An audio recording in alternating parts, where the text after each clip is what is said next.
Salut mes biloutiers. Bon, bah, il fait pas beau pour... il reste 1h30 de course là. Non, vous inquiétez pas, vous êtes toujours sur la chaîne d'Ablana, on n'est pas passé sur une chaîne... juste oubliez pas, faut pas dire de... Et puis dans les 30 premières secondes. Bon, ce qui m'ennuie c'est que c'est Kawasaki qui est en tête. Kawasaki, boîte à outils. Enfin c'est ce qu'on disait du temps que je faisais de la moto. Putain, Honda ils sont 5ème pour la meilleure... 7ème pardon, 7ème pour la meilleure position. Je suis déçu, ils font plus rien Honda, ils font plus rien. Bon, hier, on a causé d'un truc où je vous ai dit que j'allais entamer une série de plein de trucs, de plein de machins. Et oui, pour ceux qui se posent des questions, j'ai pas de café parce que il est 13h28 et puis je vais pas tarder à manger. Donc non, je vais pas me faire un café en apéro. C'est pas mon style.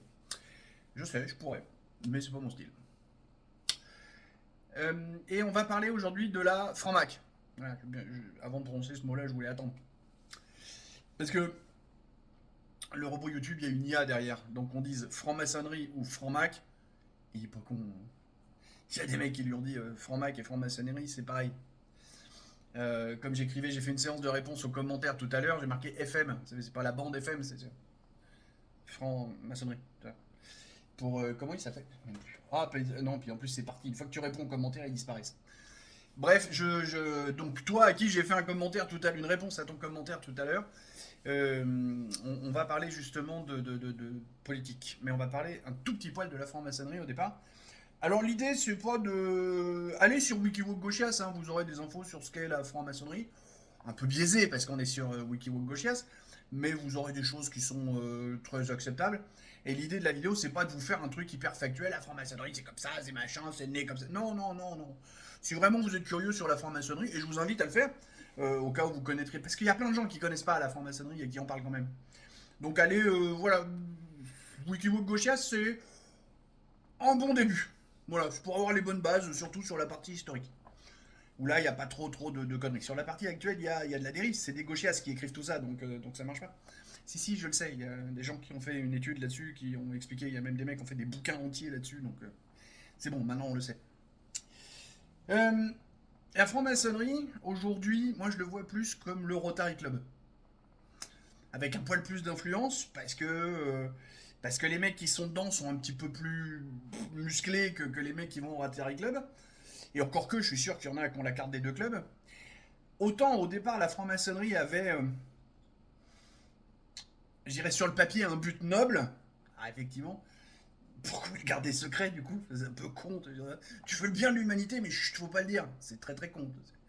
Bon. Et puis avec le temps, bah, ça c'est machin, là. Le point sur lequel je veux surtout insister, et c'était l'amorce que j'en faisais dans la vidéo d'hier, il faut arrêter de parler de la franc-maçonnerie et vraiment de parler de les francs-maçonneries. Tout simplement parce que la Grande Loge Nationale de France, parce que j'ai réussi à la retrouver, n'a pas eu grand chose à voir avec le Grand Orient de France. Clairement, je veux dire très clairement, le Grand Orient de France, c'est une espèce de parti socialiste, du revival d'un parti socialiste perdu, où il y avait des gens comme Rocard ou comme Strauss-Kahn, quoi, les éléphants du parti de la gauche caviar. Voilà, le Grand Orient de France, c'est un peu ce genre de truc. On pouvait croiser des gens comme Delors ou des gens comme ça. Alors, je ne sais pas si Delors était vraiment franc-maçon, j'en sais rien. Mais c'était le genre de personnes qu'on pouvait croiser. La GLNF, c'est à droite, mais une droite libérale, les républicains, tu vois, pas plus. Et après, dans la franc-maçonnerie, t'as plein de loges. Et ce que je sais, alors là, par contre, de sources sûres, ils se tirent dans les pattes, mais un truc de malade. Tu mets deux francs-macs dans une pièce, 1 heure plus tard, t'as une nouvelle loge. Hein. Ça, c'est comme pour les protestants, c'est pareil. C'est une protestante qui m'avait dit ça, la mère d'une très très bonne copine qui était protestante, ou qui est toujours, parce que perdu de vue, donc je sais pas, qui m'avait dit tu mets deux protestants dans une pièce, 1 heure après, t'as une nouvelle religion. C'est marrant. La franc-maçonnerie aujourd'hui, les membres de la franc-maçonnerie, les gens qui sont dedans, sont en général des gens qui ont de l'influence. De ce que j'ai compris, en plus, ça marche par binôme. Et le gars qui a de l'influence en vrai dirige en général son binôme. Et une fois dans la loge, tac, les rôles s'inversent. Schématiquement, et puis je vous dis, c'est à peu près, et je vous dis, ça je l'ai appris d'une loge parce qu'il y a 20 ans, j'ai été, comme ils disent, sur le parvis. C'est-à-dire qu'on voulait me faire entrer dedans, puis la vie a fait que non, j'y suis pas allé, puis c'est pas mon truc, moi je. Bon, sans plus. Mais en gros, ça marche comme ça. Donc c'est un réseau d'influence.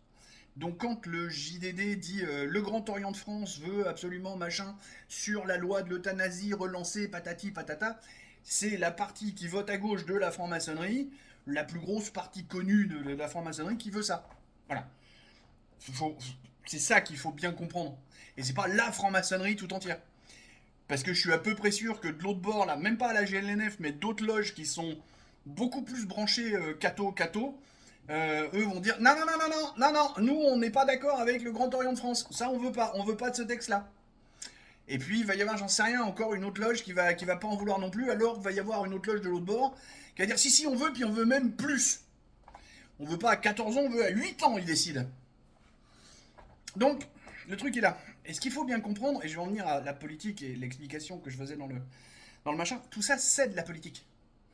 Les gilets jaunes, c'est de la politique. Quand les gilets jaunes débarquent, ils disent oh, on est apolitique, c'est faux. Alors c'est faux, c'est étymologiquement faux. Le fait de aller en public, prendre la parole et parler de la société ou d'un phénomène ou d'un truc, c'est déjà faire de la politique. Ce que je fais là sur la chaîne, c'est de la politique. Donc quand on vient dire on est un mouvement apolitique, non, apartisan si tu veux. Parce que tu veux pas être affilié à un syndicat ou un parti politique ou à un dogme ou un truc. Ça j'entends, mais tu n'es pas apolitique parce que déjà, tu viens parler d'un truc de la vie de la société. Politique, la vie de la société. Voilà. Donc les Jérôme Rodriguez, les Olive Olive, tous ces gens-là ont fait justement de la politique, sans le savoir, sans le vouloir. Bon, voilà, c'était la petite aparté. Ce qui fait qu'effectivement, la franc-maçonnerie, par son réseau d'influence, par le fait que des gens vont parler à des journalistes, à des députés, à des machins, parce que dans la franc-maçonnerie, effectivement, il y a beaucoup plus de chefs d'entreprise, d'avocats et de médecins que de menuisiers et de boulangers, je te l'accorde. Mais, et donc, il y a des gens qui ont un peu d'influence, qui ont un réseau d'influence. Et à partir de là, quand le Grand Orient de France veut pousser un truc en disant tiens, telle loi, si nous on est d'accord, on veut pousser, t'as tous les membres du Grand Orient de France, alors a priori qu'on ne connaît pas ou très peu, puisqu'il y a quand même un minimum de secret qui est encore conservé là-dessus.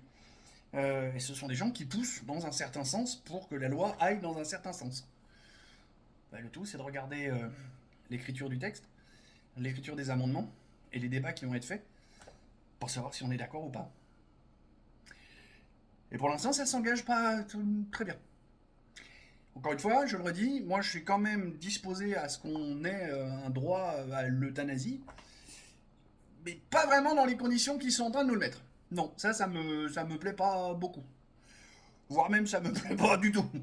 Non. Et puis vous allez voir, demain peut-être, je dis peut-être parce qu'il va peut-être y avoir de l'actu, va peut-être y avoir un autre sujet à faire, mais voilà, le prochain coup on parlera de l'âge de la majorité que tout le monde veut bouger. Là. Tout le monde se paluche avec ça et du coup ça sert plus à rien. Voilà. Bon dimanche. Joyeuse Pâques pour ceux qui sont en plein dedans. Pas trop de chocolat, c'est pas bon pour le foie. Là, on essaye toujours de faire des rimes chez Ablana. Des bisous et des poutous. Tchuss.